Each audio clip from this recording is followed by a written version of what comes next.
Did you know that beneath the serene surface of the Edo period, shocking crimes ran rampant? This time, we delve into the unimaginable crimes of the Edo period and the untold realities of the Machi-Bugyo office that judged and enforced the law against them. From the strict interrogations conducted in the Ashiresu, the court's gravel-filled area, to the brutal punishments that terrified commoners, witness these astonishing truths. In the Edo period, the Machi-Bugyo office was no mere courthouse. It was an all-encompassing institution, singularly responsible for administration, justice, and policing. Two Bugyo offices, north and south, took turns governing each month, maintaining Edo's public order. Yet, in the vast city of Edo, crime never ceased. The Machi-Bugyo, the head of the office, was an individual who, in modern terms, would combine the roles of a city governor, National Police Agency Commissioner General, and Supreme Court Chief Justice. Below him were the Yuriki and Dashin. Yuriki were comparable to high-ranking police officials today, while Dashin were like regular police officers. They carried a rod-like weapon called a jit, used for arresting and interrogating criminals. They were truly the guardians of Edo. However, the number of Dashin was limited, making the cooperation of townsmen like Mikashi and Okapiki indispensable for actual investigations. They received wages from the Bugyo office, utilizing their networks among commoners to gather information and track down criminals. They were, in essence, detectives with ties to the underworld. So, what kind of crimes were prevalent in the Edo period? First, the most feared were the Hatsuk Tozoku, arsonist thieves. Edo was densely packed with wooden buildings, and a single fire could easily lead to a catastrophe, burning down the entire city. These criminals were considered the highest priority. Next most common was theft. This ranged from stealing food and clothing due to poverty, to home invasions and nighttime robberies targeting valuables.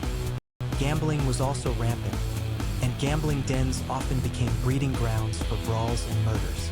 These establishments were run by bakuto, the predecessors of modern yakuza. Homicide was also a daily occurrence. People were killed for various motives, including duels between samurai, disputes over courtesans, and debt-related troubles. Furthermore, counterfeiting was a serious crime that threatened the shogunate's economy, causing inflation and economic instability by circulating fake currency.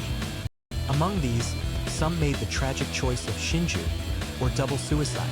Kakiochi shinju, where lovers chose death after eloping, became a significant social problem.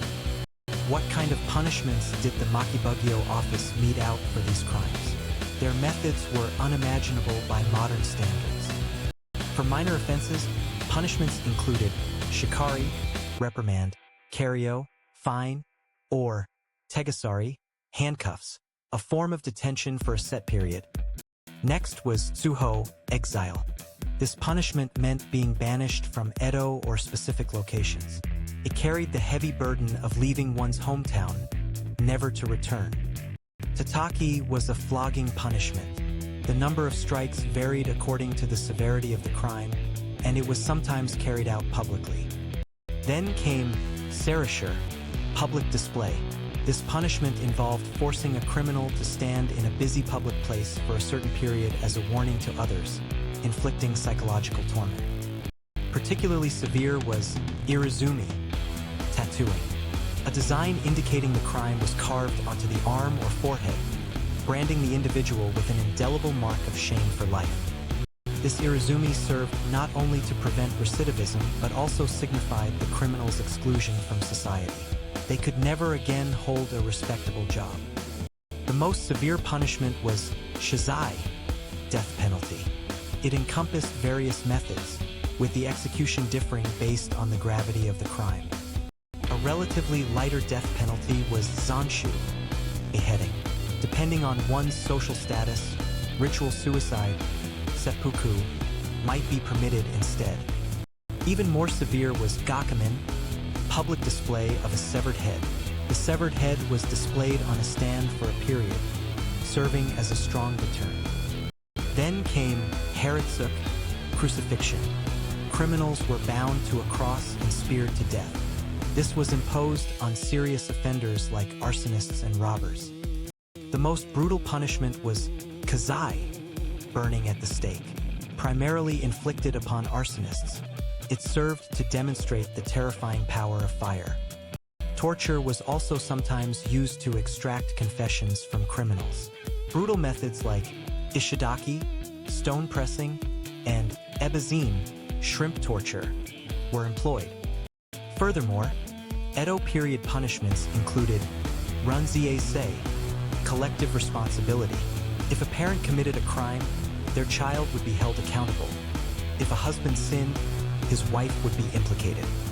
While this system aimed to prevent crime, it was also a harsh measure that implicated innocent family members. These punishments were administered based on a law established by the shogunate called Osadamegiki Hayakajo, 100 Articles of Establishment.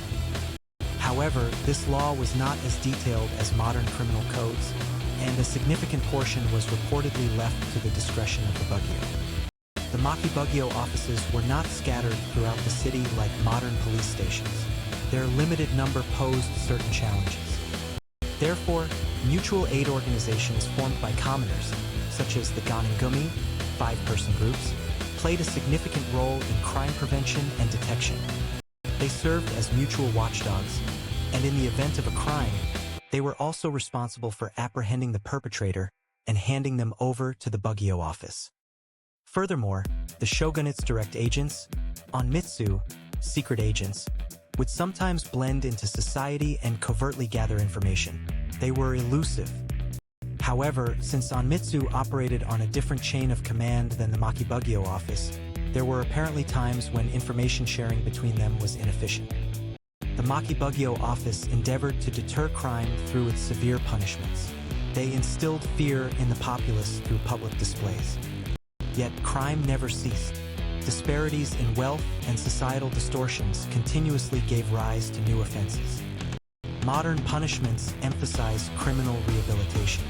However, in the Edo period, maintaining order through deterrence was the primary objective.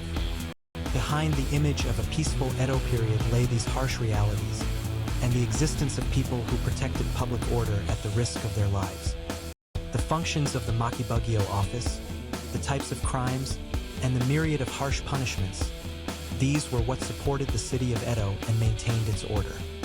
In today's video, we delve deep into Edo period crimes and punishments, and the untold realities of the Machi-Bugyo office.